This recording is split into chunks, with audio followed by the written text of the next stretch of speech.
방송을 하시면서 한 100여 명을 이렇게 게스트로 예, 초대를 예. 하셨다고 했잖아요. 예, 예. 그분들 가운데서의 좀 이렇게 기억에 남는 인사이트나 뭐 공통점 이런 게 좀 있을까요? 그 주식 분야로 봤을 때는 이제 가장 좀 인사이트 있다고 느껴지는 분이 이제 그 염승환 EBS 투자증권 이사님인데, 이분은 이제 그 새벽마다 모든 그 증권사 리포트를 다 읽어봐요. 그리고 모든 종목들에 대해서, 그러니까 그 이 종목의 역사를 갖다가 알고 있는 거죠. 그러니까 쭉 이렇게 얘기를, 국내 주식을 다 얘기할 수 있어요. 그래서 그분의 또 전략은 흐름이 이제 바뀐다. 국내 주식은 흐름이 바뀌니까 한 6개월 전에 더 괜찮을 종목을 미리 사놓고 기다리다가 낚시하듯이 그때 오르면 이제 딱 팔고 뭐 이런 식의 전략이더라고요. 예. 그리고 글로벌 경제 흐름 같은 경우에는 그 하나 투자증권의 저 김일구 상무님, 이분이 보면은 미국과, 그러니까 거시경제 흐름인데 미국과 중국 이런 관계, 그리고 그 글로벌 이제 금융 시스템 이런 거에 굉장히 좀 해안이 있으시더라고요. 예. 그래서 그런 분들 이제 인터뷰하면은 저도 많이 배우고, 예. 그리고 이제 또 그 안유아 교수님 같은 경우에 그 성균관대, 그분은 이제 중국 문제에 있어서는 상당히 이렇게 통찰력이 있어요. 제가 이제 베이징 특파원을 했기 때문에 말씀하시면은 저 정도 내용이면은 상당히 좀 깊이 있게 들어갔구나라는 게 좀 느껴지죠. 아무래도. 베이징 특파원 3년 계셨죠. 예. 그리고 이제 인민대에서 연수도 한 1년 했었고. 예. 예. 그러면은 혹시 부동산 쪽에서는 없으셨나요? 부동산 쪽은 그 건국대학교 신기훈 교수님이 아주 학술적으로는 굉장히 통찰력 있게 정확하게 짚으세요. 해외 사례도 많이 아시고 그렇고, 그 다음에 그 실전으로 봤을 때는 아직 저희 쪽에는 모시지 못했지만은 그 이상우, 굉장히 이렇게 현실을 정확하게 이렇게 짚으시더라고요. 그래서 보통 몇 년 동안 보면은 다른 전문가들은 다 하락한다고 했는데 이분만 오른다고 하면은 또 다 맞고 뭐 그랬었어요. 예. 박세익 전무님은 이 주식의 흐름을 잘 아세요. 그래서 예를 들어서 뭐 코로나 때 다들 이제 막 던지는 이런 공포스러운 상황에서 딱 그 기업의 가치를 평가해서 굉장히 저평가됐네, 지금은 사야 될 때입니다. 그래서 그 주린이들의 뭐 교사 이렇게 불리시고 막 그랬잖아요. 그래서 이 맥을 잘 짚으세요, 박세익 전무님은. 네. 저는 경제 분야를 하면서 이게 우리가 속해 있는 사회가 자본주의 시장이잖아요. 그러니까 이 세계를 이해하는 측면에서는 굉장히 도움이 많이 됐고 즐거웠습니다. 예. 그리고 앞으로도 이제 여기서 얻게 된 이런 뭐 지식과 뭐 이렇게 이런 내공 이런 걸 갖고선 저도 나름대로 이제 투자해야죠. 그러면 또 좀 궁금한 게, 이제 시사라고 하면 아무래도 이제 앞으로 대선이 이슈가 또 많이 될 수밖에 없잖아요. 그렇죠. 그러면은 그 대선 같은 이슈가 부동산이나 뭐 주식이나 이런 자산 시장에도 영향을 과거에 미쳤었나요? 대표적인 게 그 테마주라고 해서요. 많이 봤는데 그 테마주들은 그 주도하는 세력이 있어요. 그래서 대선 주자하고 연결되어 있다고 본인들이 막 선전을 해가지고 쭉 끌어올려요. 근데 아까 말씀드렸지만 사람의 공통적인 심리라는 게 올라가면은 사게 되는 거예요.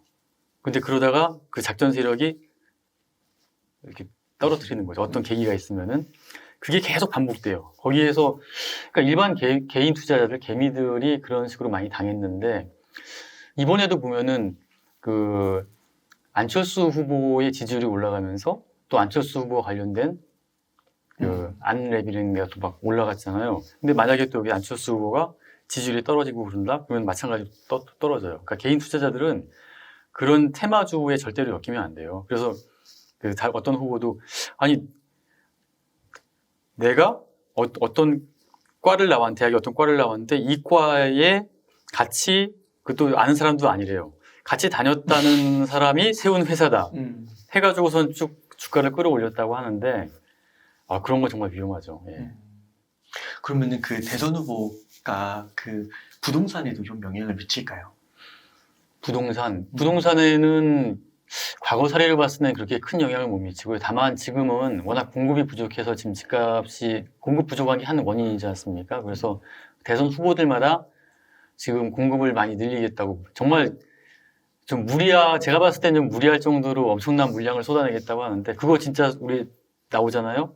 그러면 우리 부동산 가격 폭락하고 나라가 막 흔들릴 겁니다. 네. 그만큼 많다라는 거죠. 그 집값이라는 거는요, 어차피 인플레이션 감안해가지고 경제 성장과해서 계속 오를 수밖에 없어요. 나라가 성장을 하면은. 근데 이거를 적당하게 오르게끔 컨트롤 해주는 게 정부의 역할이에요. 이게 너무 많이 오르면은 감당이 안 돼요. 부동산이 오르게 되면은 거기에 연관되어 있는 수십 가지의 각종 지표들이 있는데 그게 다 오르거든요.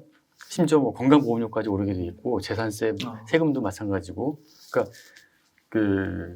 너무 집값은 떨어져도 안 좋고 너무 많이 올라도 안 좋고 적당하게 조금씩 오르는 게 가장 좋습니다. 그거를 해주는 게 정부의 역할이고. 예. 근데 지금 이제 뭐 여야를 가리지 않고 그 공급량을 봤을 때는 예. 좀 위험할 정도로 많이 다. 그 한꺼번에 몇 년 단기간에 그렇게 공급되잖아요. 그러면 집값 그 폭락되고 하면은 나라 전체가 흔들릴 겁니다. 예. 네. 근데 아마 그분들도 다 알고 있을 거예요. 예. 그러면 과거에 그 사이클을 경험하시면서 그 집값이 하락할 거다 그런 신호 혹시 그런 게 좀 있을까요?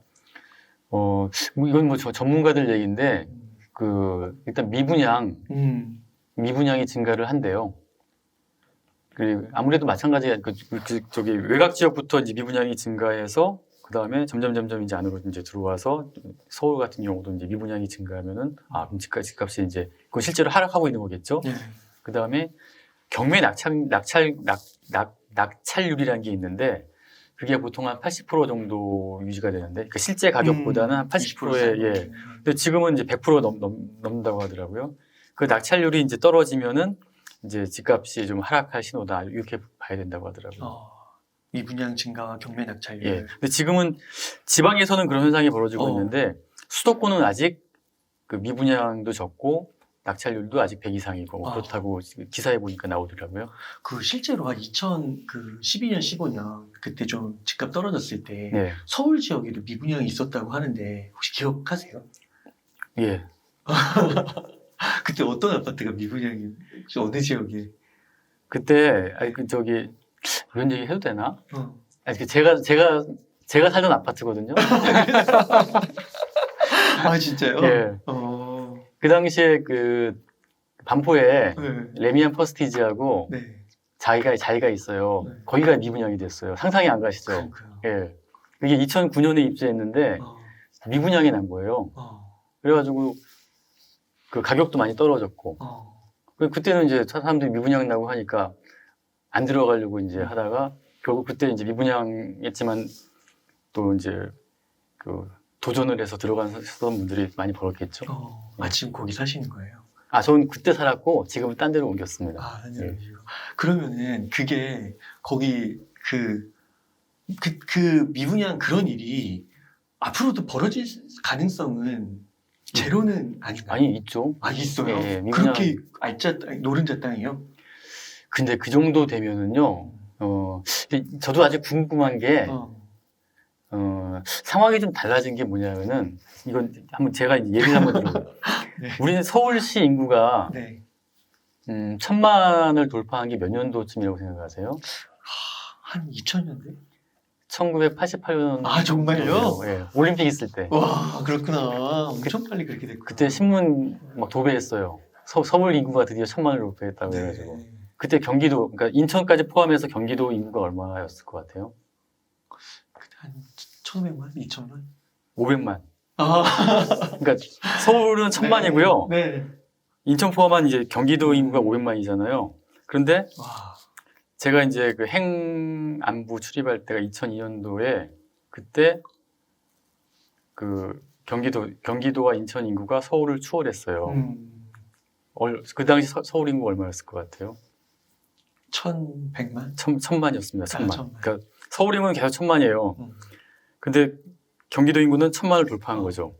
지금은 얼마인지 아시죠? 지금 거의 2000만. 지금은 경기도하고 인천 인구는 한 1,600만 정도 넘고 네. 서울 인구는 900. 1,000만. 천만? 예. 아, 아니, 계속 천만이네요, 그냥. 1,000만 언저리에 있어요. 그러니까 그래프가 이렇게 되어 있는 거죠. 이게 이렇게 되고 이렇게 표현해야 되나? 이렇게 올라가죠. 다시 말하면은 서울은 계속 인구가 유지되고 그다음에 땅도 이제 한정이 되어 있으니까 서울로 진입하려는 사람들이 늘어난 거고 그러다 보니까 이제 수도권 쪽이 더 이제 커진 거고 전체 합하면 2,600만 되지 않습니까? 지금은 더 수도권으로 더 몰리니까 전국에서 지금 대기 수요가 있는 거고 그러니까 그런 걸 봤을 때는 서울 그리고 서울에서도 좀 좋은 지역이라고 지금 꼽히는 지역은 그런 미분양 사태는 없을 것 같다는 생각이 들어요. 그리고 지금은 또 아파트들 같은 경우에 워낙 잘 짓잖아요. 그러니까 사람들이 원하는 수요 그런 게 좀 있기 때문에 그리고 저도 이제 간과했던 부분인데 지금 젊은 세대들은 아파트에서 살았던 경험들이 있기 때문에 아파트에 대한 선호가 굉장히 높은 것 같아요. 생각보다. 과거에 좀 그런 다르구나. 네, 달라요. 세대랑. 저 같은 경우도 한옥집에서부터 살았기 때문에 그런 아파트에 대해서 그렇게 무조건 살아야 된다 그런 건 아니었거든요. 근데 지금 애들 보면은 저희 애들도 마찬가지지만은 거기에 대한 수요가 굉장히 큰 것 같아요. 야, 그러면 진짜 앞으로는 진짜 그 말씀하신 것처럼 경기도 인구가 그렇게 많이 늘었는데 그거는 이제 서울로 진입하지 못하는 분들이 또 늘었다고도 볼 수 있는 거잖아요. 예. 그러니까 이제 그런 알짜 지역이 뭐 미분양 사태 같은 게 나면은 정말 하루도 안 걸려서 해결이 다 될 것 같은 그런 생각이 드는데요. 네, 그러니까 적어도 이제 서울 지역 같은 경우는 땅이 없으니까 몇 군데 없지 않습니까? 그래서 지금 적어도 새로 짓기는 어렵고 재개발 재건축을 해서 이제 지어야 되는데 그럴 경우에는 또 과거에 그런 경험들이 있기 때문에 아마 여기서는 그런 미분양 사태는 좀 대규모 미분양 사태는 좀 어렵지 않을까 좀 그렇게 생각합니다. 대신 인구가 또 2030년까지는 수도권 인구 계속 는다고 하니까 그런 것도 같이 감안해야겠죠. 그러니까 이게 그런 의견에 대해서 어떻게 생각하세요? 그 서울에서 뭐 강남을 대표로 해서 그 초고가 아파트, 네. 거기는 이제 완전 뭐 그들만의 리그고 이제 그 이하의 아파트를 갖고 이제 뭐 어느 정도 이게 보통 중산층이나 중산층에서 조금 이상 있는 사람들이 사는 거다. 그러니까 이제 반포나 이런 쪽은 이제 논외로 하는 거고 다른 데 집값은 너무 높기 때문에 그게 이제 좀 떨어져서 이제 그 일자리 소득에 맞게 좀 수렴할 것이다. 그런 의견에 대해서 좀 어떻게 생각하세요? 지금 이미 그런 현상들이 좀 벌어지고 있거든요. 네. 전에는 아무튼 뭐 동별로 그렇게 이제 차이가 있었는데 지금 요즘에는 좀 전문가들 얘기 들어보니까 단지별로 그런 층이 형성이 된다고 하더라고요. 그래서 뭐 그거는 그런 현상이 벌어지는 거는 뭐 어쩔 수 없지만 대신 그런 만약에 더 이렇게 비싼 아파트다 뭐 그러면은 더 이렇게 보유세라든가 뭐 이런 거를 더 강화해서 이렇게 더 부담을 하게끔 뭐 그렇게 되겠죠 정책 같은 경우는. 그 기자님께서 보실 때 과거랑 지금이랑 이렇게 봤을 때 그 격차, 경제적 벽차가 점점 진짜 커지고 있는 것 같으세요? 상대적인 격차가 커지죠. 커지는 것 같아요. 예, 제가 깜짝 놀란 게 2020년하고 2021년 기준으로 했을 때 2020년 우리나라의 그 1인당 GDP가 31,000달러 정도였는데 작년 말 기준으로 보니까 35,000달러거든요. 와. 이게 아무래도 코로나로 그만큼 돈이 많이 풀리는 그런 영향도 있고 우리도 기업이 잘 수출을 많이 해서 그런 것도 있지만은 돈을 번 사람들은 굉장히 많이 늘어난 것 같아요. 상대적으로 우리 자영업자들이라든가 이런 분들은 많이 또 추락을 했거든요. 그래서 이 격차가 굉장히 많이 벌어졌다는 게 제 주변에서 보니까 느껴지더라고요. 그러니까 1인당 GDP는 올라갔지만은 이게 소수한테 좀 쏠린 것이 아닌가. 아직 뭐 제가 통계적으로 아직 그런 자료는 못 봤지만은 지금 상황으로 봤을 땐 그런 게 아닌가 싶어요. 그러네요. 코로나 위기 때 오히려 거의 10%가 더 올라갔네요. 아무래도 진짜 그 자영업자 이런 분들은 코로나 타격이 심했을 텐데 줄었을 텐데 그렇죠. 근데 오히려 떨어져야 되는데 올라갔다는 거는 그러니까 제가 단골로 가던 식당도 한 3군데가 문을 닫았어요. 정말 음식도 맛있고 괜찮은 집이었는데도 한쯤 2년 정도를 이제 계속 지속되다 보니까 버티지 못하고 망했는데 그런 분들은 이제 중산층에서 그 서민으로 떨어지는 거겠죠. 그런 측면이 좀 안타까워요. 예. 그렇구나. 그래서 미국이라든가 일본 같은 경우에는 그런 자영업자들을 그 전년도에 그 매출이란가 세금 그 증명서를 내면은 거의 뭐 전액을 보상해 준다고 하더라고요. 그래서 그 서민으로 그렇게 좀 하층민으로 떨어지지 못하게끔 중산층이 그거를 잡아주는 게 좀 정부의 역할이 아닌가 저는 그렇게 생각합니다. 네. 그 전현님께서 이번에 이제 부의 설계 책 쓰시면서 좀 이런 상황 속에서 좀 격차도 좀 커지고 좀 이제 큰 틀에서 한번 얘기를 해주시면 좋을 것 같은데 좀 어떻게 좀 개인이 이런 상황 속에서 좀 대응해가고 준비해가면 좋을까요? 그건 뭐 연령대별로 이제 다른데요. 그러니까 저는 뭐 20대, 뭐 30대 분들이 지금 이제 굉장히 뭐 벼락거지다, 뭐 이제 이렇게 표현하기도 하고 굉장히 뭐 영끌이다 해서 굉장히 이제 심적으로 쫓기고 있는데 비트코인, 암호화폐 이런 것도 그렇죠. 예.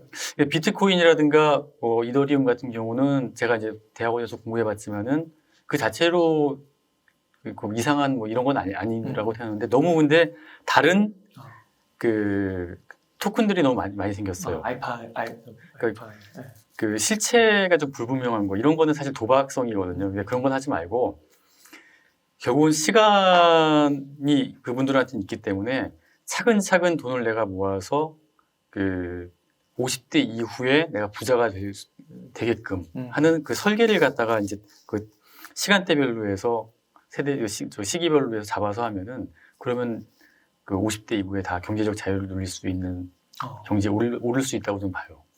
다시 너무 조급해가지고 빨리 승부를 보려고 빨리 돈을 벌려고 하면은 그러면 실패합니다. 예.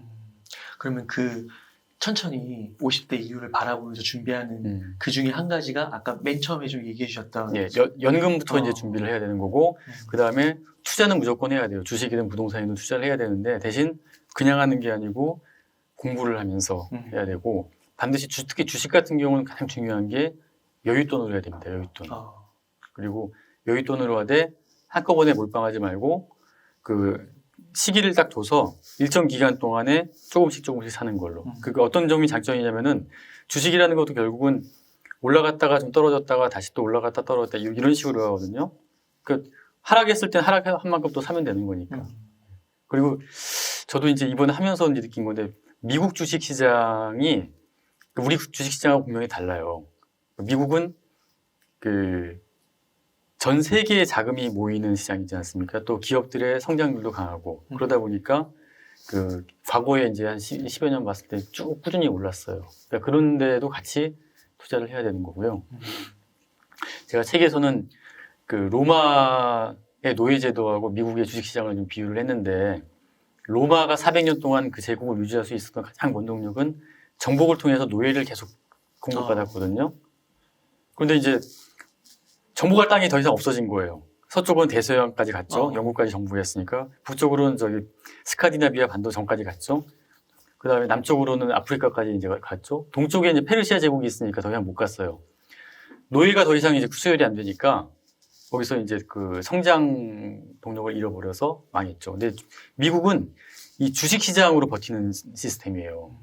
그래서 그 미국 기업들의 그 성장성이 강하기 때문에 전 세계 자국이 몰리고 또 미국 내에서 401k라고 우리로 말하면 퇴직연금인데 그게 또 계속 거기 돈을 갖다 공급을 해요.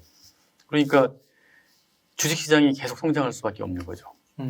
그 돈이 모이기 때문에 그걸 통해서 새로운 기업이 탄생하고 또 실패도 하지만 또 더 큰 기업이 탄생하고 그게 미국의 힘인데 만약에 그게 이제 주식시장이 더 이상 성장을 하지 않는다. 그러면 미국은 망하겠죠. 그래서 다시 돌아가서 얘기하자면은 그런 미국 주식시장의 특성을 이해한다고 그러면은 분배를 할 때 미국의 그 주식시장에 쭉 올라가는 그 흐름, 지수에 이제 투자하는 그런 방식이 그나마 좀 안전하지 않을까. 네. 저는 그렇게 생각합니다. 여윳돈으로. 예, 여윳돈으로. 미국과 그리고 또 한국에도 이렇게 하되 미국에도 하고 분산해서. 그러면은 만약에 이제 20, 30대 분들은 그렇게 하면 되고 혹시 40대, 50대 플랜도 있나요? 40대 분들은 일단 어느 정도 본인들의 좀 부가 형성돼 있으니까 지금 예를 들어서 이제 직장 다니시는 분들은 일단 퇴직금부터 그 IRP 계좌로 해서 퇴직연금으로 이제 돌려서 하고 퇴직연금도 그 확정급여형이 있고 확정기여형, DB형, DC형이라고 하는데 확정급여형은 그냥 내가 나중에 받을 돈이 딱 정해져 있어요. 퇴직금이. 대신 그 회사가 그걸 이제 운영을 해서 투자를 하든지 할 수 있는데 만약에 이익이 발생하면 회사가 가져가는 거고 손해가 발생하더라도 나는 그 퇴직금을 그대로 받을 수가 있어요. 그게 확정 이제 급여형인데 그 DC형, 확정기여형은 내가 어디 투자할지를 결정할 수가 있습니다. 그래서 ETF 투자든 펀드 투자든 자기가 공부가 충분히 돼가지고 미래에 계속 성장해 나갈 수 있는 분야, 뭐 2차 전지라든가 전기차라든가 뭐 메타버스라든가 이 분야는 계속 성장할 거다. 한 10년 내가 바라보고 투자하겠다 하면은 그런데 내가 투자하잖아요. 그러면 이제 더 벌 수가 있는 거고. 그게 40대에 할 수 있는 거죠. 그리고 집이 만약에 없으신 분들은 내 돈을 가지고서 한번 지금 살 수 있는 데가 어딘가 해서 또 알아보는 것도 방법이죠. 집을 갖고 있다라는 거는 어떤 점이 또 좋냐면은 나중에 그 주택연금이라고 있어요. 집을 담보로 해서 영목이진데 은행에서 이 집을 담보로 매달 생활비를 줘요. 지금 한 9억짜리 집이면은 65세부터 받으면은 한 230만 원 정도 받을 수 있거든요. 월요? 예, 월 230만 원. 엄청 많이 받네요. 예. 그러면 아까 얘기했던 연금 네. 한 4, 500에다가 230만 원 합치면은 노후는 뭐 문제 없잖아요. 그렇게 되는 거구나. 그 은퇴를 좀 앞두신 분들이 네. 제일 아무래도 그 고민을 하는 게 경제적인 부분이라고 볼 수 있을까요? 저도 이제 은퇴하신 선배들 만나보면은 뭐 다들 돈 얘기하시고 그 다음에 저도 이제 한 몇 년 남았으니 제가 한 7년 남았나? 7, 8년, 7년 정도 남았겠구나. 굉장히 동안, 제가 이런 표현 했는지 모르겠지만. 그런 표현 하시면 안 됩니다. 그래서, 저도 지금 이제 그 노후에 어떻게 할 것인가, 저도 지금 가장 이제 고민스러운 게 그런 부분이고요. 대신 저도 이럴 때일수록 오히려 서두르면 안 되고, 그래서 저도 이제 경제 공부하면서 이런 흐름을 보고 있죠. 상승 단계는 지금 이제 좀 끝났고, 지금은 현금을 좀 많이 보유하고 있다가, 좀 경기 이제 출렁일 때, 코로나 사태 같은 게 터졌을 때, 뭐 금융위기 터졌을 때, 그럴 때 좀 투자를 해서 한번, 나름대로의 한번 부를 만들어 보자, 이런 생각을 갖고 있고요. 그건 이제 개인마다 다르니까. 예. 그리고 그런 분들 얘기도 있으시더라고요. 그 은퇴 후에 최고의 퇴직은 그 두 번째 일을 갖는 거다? 예, 맞습니다. 예. 그거에 대해서 어떻게 좀 생각하세요? 그것도 지금부터 준비를 해야겠죠. 어떻게 할 것인가. 예. 진짜 만약에 60세나 65세에 은퇴를 하면 100세 인생이면 30년, 40년이 남는 거잖아요. 근데 그게 이제 일을 하든 아니면 자기의 취미 생활을 갖든 뭔가를 할 거를 준비는 해야 돼요. 그래서 근데 그거는 아마 자기 자신이 가장 잘 알 겁니다. 어떤 게 내가 스트레스 받지 않고 할 수 있는 건지. 그건 이제 미리 준비하는 게 지금 사회자님 말씀대로 그렇게 미리 준비하는 게 맞고요. 근데 대신 그거는 뭐 저같이 한 7년 남은 사람처럼 지금부터 이제 준비를 해야겠죠. 혹시 그런 것도 좀 고려하시나요? 그 은퇴하고 나서 뭐 공동체라든지 같은 커뮤니티 활동이라든지. 그런 게 좀 많이 생기는 것 같더라고요. 그러니까 취미 활동도 그렇고 그다음에 사회 봉사 활동. 제 주변에 보니까 꼭 보수라기보다는 자기가 어떤 만족을 얻기 위해서 그렇게 하시는 분들이 좀 많이 생기는 것 같아요. 근데 그건 이제 뭐 자기가 처한 상황이라든가 지역이라든가 뭐 이런 걸 여러 가지 고려했을 때 선택을 할 수 있는 문제니까. 제가 한 가지만 좀 더 여쭤보겠습니다. 예. 앞으로 좀 전망 있게 좀 좋게 보시는 분야. 예. 그거 하나랑 과거에 혹시 막 이게 이렇게까지 될 줄은 몰랐다. 혹시 이런 게 있으셨을지. 뭐 예를 들어 뭐 휴대폰이라든지 뭐 반도체라든지 이런 게 아니면 삼성이 진짜 지금 완전 글로벌 기업 같게 됐잖아요. 예. 그러니까 뭔가 이렇게 상상할 수도 없었던 이런 일이 벌어졌다. 뭐 이런 게 혹시 있으실지 궁금해요. 두 번째부터 먼저 답변을 드리자면요. 저는 반도체가 그랬어요. 중국이 그 디스플레이 쪽을 갖다가 맹추격해가지고 우리나라 업체들이 상당히 고전을 하지 않습니까? 근데 그 당시에 중국의 반도체 분야, 반도체 굴기를 외치면서 엄청나게 투자를 했을 때가 그때가 10년 전인데 그때 반도체 분야도 중국이 그 우리를 넘어서서 우리가 굉장히 좀 힘든 상황이 닥칠 수 있겠구나. 그때 그런 예상들을 많이 했어요. 저도 그렇게 생각을 했거든요. 반도체 분야 아시겠지만은 그 디램 반도체와 메모리 반도체와 비메모리인데 비메모리는 사실 그 굉장히 좀 복잡하고 어렵기 때문에 여긴 좀 아닌데 메모리 반도체는 좀 단순하게 쓰이고 제작 공정은 단순하다 이렇게 좀 알려져가지고 중국이 여기는 좀 장악하지 않겠냐 예상을 갖다 했었거든요. 근데 이제 뚜껑을 열고 보니까 중국이 전 세계 그 메모리 반도체의 점유율이 1%도 안 돼요. 지금요? 예, 완전 실패했어요. 그러니까 그만큼 이 메모리 반도체라는 분야가 효율적으로 그러니까 비용을 갖다 어느 정도 투입해서 그 이익을 날 수 있게끔 하는 그 수율도 좋아야 되고 그 체계를 갖다 만드는 게 그만큼 어려운 거예요. 지금도 메모리 반도체는 삼성전자, SK 하이닉스, 마이크론 이 세 개 업체가 지금 독점하고 있잖아요. 그러니까 그 측면은 저도 제가 예상했던 거와는 다르게 지금 움직인 거고 반도체 분야가 그렇습니다. 그리고 앞으로 잘 될 것이라는 거는 지금 뭐 다들 나와 있지 않습니까? 어차피 뭐 자율주행이라든가 그리고 그 친환경 쪽 뭐 그 전기차도 그렇고 뭐 수소 경제도 그렇고 메타버스도 그렇고 대신 그게 어느 정도로 빨리 다가오느냐 여기에 따라 다르겠죠. 그러니까 길게 보고서 호흡해서 투자를 하면은 손해는 안 보겠죠. 예. 여윳돈을 갖고 해야겠네요. 그렇죠. 그러니까 가장 핵심이 여윳돈입니다. 그 시간, 젊은 분들한테는 시간이 가장 큰 자산인 것 같아요. 그리고 여윳돈이라는 거는 내가 뭐 빼지 않을 거면은 그런데 이렇게 투자해 놓으면은 한 10년 정도 보고서 한다. 20년 보고 한다. 20년은 너무 길고 한 10년 보고 한다 하면 예, 괜찮지 않을까 싶은데. 그러니까 그 메타버스 같은 것들이 그러니까 좋은 거는 맞고 방향성은 맞는데 말씀하신 대로 그게 언제 실현이 될지는 구체적으로 일상에서 그걸 모르기 때문에 인내심도 필요하고 멀리 볼 필요도 있는 거고. 예. 그러니까 예를 들어서 또 이제 VR하고 이제 AR 있잖아요. 제가 이제 2011년, 12년 그때 이제 그 9시 뉴스 담당을 할 때 그때 이제 처음 그런 게 도입이 됐어요. 뉴스에 도입이 됐어요. 그러니까요. 10년 전에? 예. 와. 근데 그때 다 뭐 VR, AR 시대가 온다라고 막 했는데 결국은 그 뉴스에 도입했던 게 그냥 별로 활용이 안 됐어요. 그렇구나. 예. 그 시청자 입장에서 이걸 써야 되거든요. 예. 곡을. 예. 그러니까 불편한 그때도 이게 가능할까 했는데 아무튼 결국은 수요자가 판단하는 거니까 예, 그런 너무 미리 앞당겨 와도 좀 안 되는 그런 경우도 있더라고요. 결국 시장에서 판단할 겁니다. 참 그런 측면에서 현재 돈도 좀 잘 벌면서 미래의 성장성도 있는 그런 걸 잘 고를 필요도 있겠네요. 그러니까 이제 계속 본인이 계속 그 관심을 갖고선 주시를 해야 되고 뭐 CES라든가 세계 그런 박람회 같은 경우도 계속 봐야 되고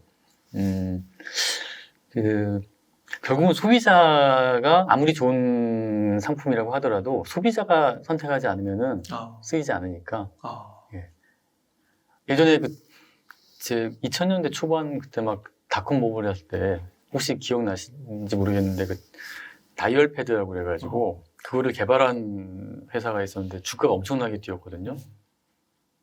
그때 뭐 지금의 우리 카카오라든가 뭐같이 이렇게 그냥 국제 전화도 공짜로 쓸 수 있고 뭐 이런 게 개발됐다고 해서 근데 그게 너무 이제 빨리 오고 좀 불편하고 하다 보니까 그 당시에는 그게 상용화가 안 됐어요. 주가는 확 올랐다가 확 빠졌죠.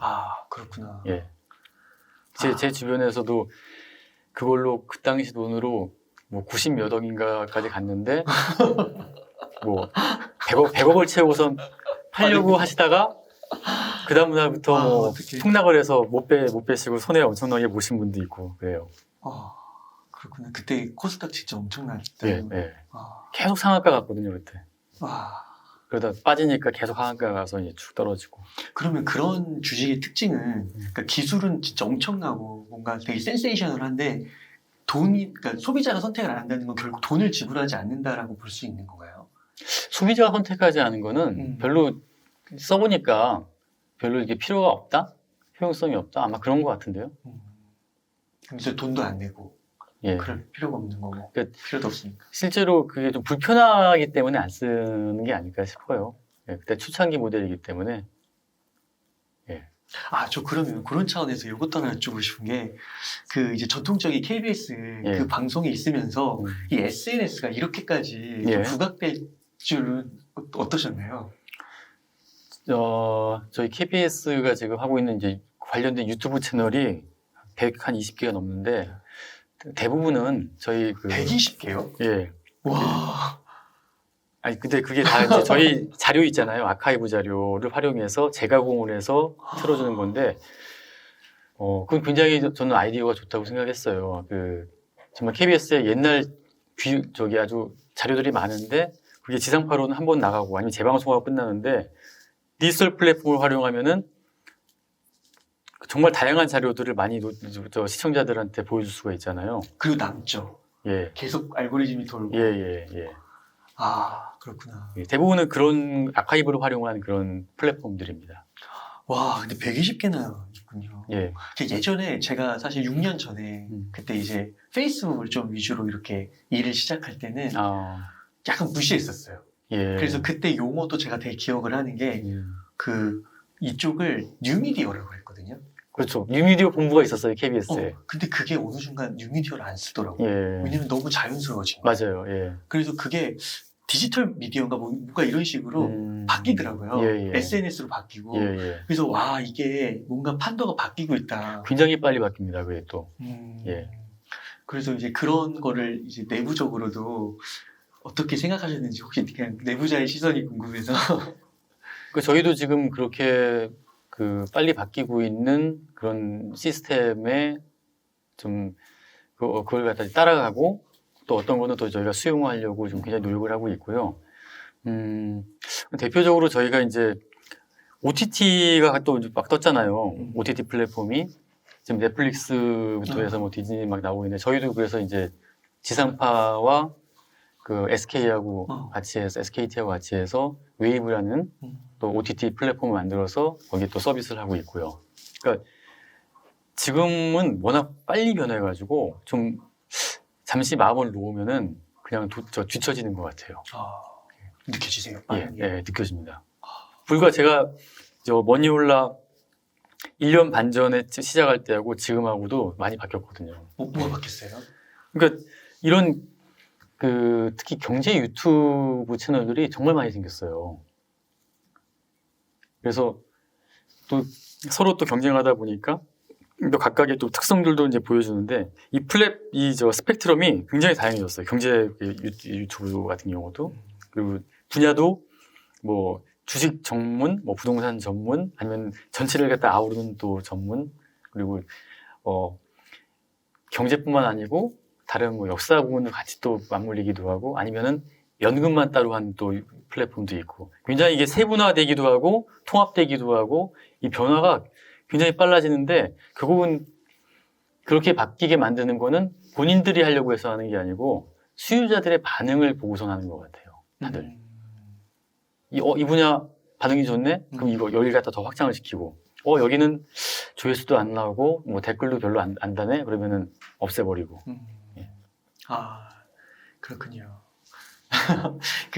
이번 책의 뒷부분에 머니홀라 채널이 어떻게 성장했는지를 또 흥미롭게 써주셨더라고요. 예. 그래서 수익까지도 다 밝히셨더라고요. 예. 하루에 100만 원씩 버신다. 예. 네. 뭐 처음에 이제 보면 유튜브를 이렇게 해보니까 1000명 구독자 1000명 그리고 10,000명 특히 10,000명 할 때까지가 보통 그래프가 이렇게 정말 천천히 올라가는데 올라가면은 이제 뭐 복리 효과라고 하나 스노우볼 효과라고 하나 이게 좀 빨리 올라가더라고요. 예. 그리고 중간중간에 이제 고비가 좀 있는데 가장 이렇게 여러 가지가 있지만은 몇 가지가 좀 맞물려야 되는 것 같아요. 그래서 일단 콘텐츠 출연하신 분들의 그런 강의 일단 좋아야 되고 그거를 시청자들이 좋아하게끔 편집을 해야 되고 여기서 이제 뭐가 중요하냐면은 그 시청자들이 그 저희 거를 보는 시청자들은 주로 저녁 시간대 보거든요. 그러면은 하루에 낼 수 있는 시간이 뭐 전체 유튜브를 볼 수 있는 시간이 한두 시간 아니겠습니까? 그럼 저희 거는 한 20분에서 30분 정도로 정말 이분들한테 도움이 될 만한 걸로 딱 압축해가지고 편집을 하고 또 자막을 굉장히 좀 많이 신경을 썼어요. 그래서 그 시청자들이 시간 낭비하지 않게끔 그 가장 최적의 그 시간과 내용을 갖다 구성을 하려고 노력을 많이 했죠. 예. 그래서 그 유튜브 요즘에 또 관심 많으시니까 또 예. 개인 채널 가지시려고 하시는 분도 예. 많고 부의 설계를 읽으셔가지고 개인의 그런 탄탄한 부를 또 만들어가는 그것에 대한 공부도 하시고 예. 유튜브 채널도 개설하신다고 하면 그 부분도 공부해보면 참 좋을 것 같습니다. 예. 그래서 일단 개인분들 같은 경우에는 투자는 하되 공부를 해야 되고 그리고 한꺼번에 그 일확천금을 노리지 말고 꾸준히 투자를 해서 좀 장기간으로 좀 그 돈을 벌겠다. 그렇게 생각하시면 실패가 없으실 거예요. 유튜브 성장 그 곡선이랑 비쌀 수도 있겠네요. 예. 처음에는 좀 이렇게 가더라도 예. 어느 정도 종잣돈 모이면 맞습니다. 예. 그렇군요. 예를 들어서 아까 말씀드렸던 미국의 ETF 같은 경우, 예를 들어서 뭐 S&P 500을 추종하는 뭐 스파이가 있고 나스닥을 추종하는 뭐 QQQ가 있어요. 거기에 수익률이 1년에 한 12%, QQQ는 15%, 평균으로 따지면은 그게 한 10년을 쭉 갔다고 보세요. 이 누적이 돼가지고. 그러면은 그 당시에 10년 전에 1억을 투자했으면은 한 10년 후에는 20년 후가 한 20억이 되겠다. 예. 네. 복리 효과, 스노우볼 효과. 다시 한번 당부드리지만은요, 투자는 하시되 절대로 빚내서 하지 마시고 여윳돈으로 하셔야 됩니다. 그리고 시간이 가장 큰 자산이기 때문에 너무 조급하게 생각하지 마시고 좀 여유를 이렇게 두고선 그렇게 투자를 하셔야지 백전백승을 할 수가 있다고 생각합니다. 마지막으로 뭐 책에 대해서 말씀드리자면은 각 분야를 다룬 책들은 상당히 다들 많이 나와 있는데 그거를 이제 종합적으로 각 분야를 모아서 한 개인이 어떻게 안전하게 부를 설계할 수 있을까를 고민해서 만든 책이고요. 일반인 분들이 좀 쉽게 이해할 수 있도록 좀 이렇게 나름대로 제 26년 기자 생활 경험을 토대로 쉽게 좀 표현을 했습니다. 그리고 거기 글로벌 경제 흐름이라든가 돈의 흐름, 성격 뭐 이런 것들 굉장히 중요하거든요. 그래서 그런 것들은 그냥 쉽게 읽어보시면은 그냥 이해하시기 편하게 이렇게 만들었고 그냥 너무 이렇게 고민하면서 이렇게 스터디를 해야겠다라고 이제 보시지 마시고 그냥 쉽게 편안하게 보시면 됩니다. 저는 이 책을 읽으면서 딱 그 기자님들께서 정말 탁월하다고 생각하신 게 출연하신 그 게스트분들의 주옥 같은 그런 것들을 너무 이렇게 정리를 잘 해주셔서 저는 저런 책들이 되게 좋더라고요. 고맙습니다. 그래서 그런 거를 이렇게 다양한 시각에서 이렇게 조합해 주셔가지고 한 큐로 이렇게 쫙 풀어주시는 거.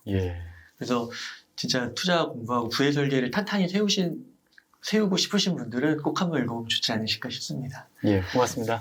저자님 그러면 이렇게 해서 제가 마무리 멘트하고 마치도록 하겠습니다.